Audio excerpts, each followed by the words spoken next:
So welcome everybody to A Psychic Affair, Wednesday nights, 9:30 p.m. Eastern Standard Times on IntuiTalks.com. Pop along from wherever you're listening if you want to see live or join in shows live or get a reading. Now, before I get into too much else, next week I'm doing hand readings, hand jobs. Haven't done them for a while. So all you do is you take a photo of either hand or both. It's entirely up to you. I don't read lines on the palms. I'm reading the shape of your hand, so I need the whole hand. It's nice if I get a bit of wrist in there too. And then, of course, you send me those pictures, pop them onto Facebook or pop them into IntuiTalks.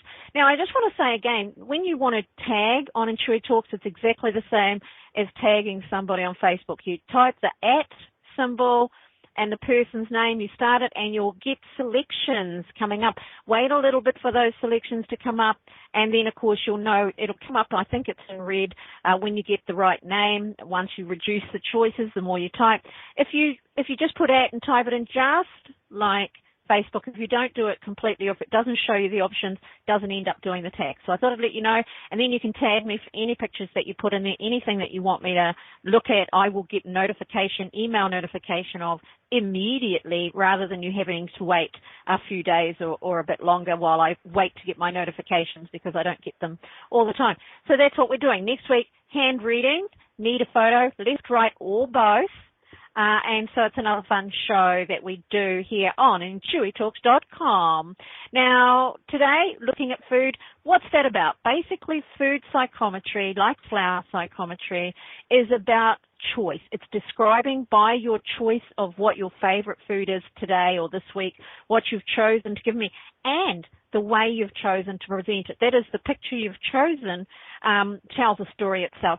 So what it shows you is that, or what it shows me, what it shows everybody perhaps, is that subconsciously your choices are revealed in all of the choices you make, from the flowers you choose to the food you choose. Forget habits, forget all the rest of it. There's a psychology around this. There's a psychology around the way we see the world, the way something appeals to us. And why I do these particular shows, they're fun, they're lighthearted, but why I do them is to show you that everybody around you, whether they know you or not, has a pretty good idea of where you're at based on these choices. Even if they're not aware of the fact that you've given them this information, they will respond to it. They will treat you in a particular way. It's not usually your physiology, your size, your face, your gender, even your race, that will bring this all about. It's a combination of factors. And so essentially we are popping our choices out there into the world every single day. As soon as you say, this smells nice, that looks good, I want that, we are revealing something about our state of mind, our state of being.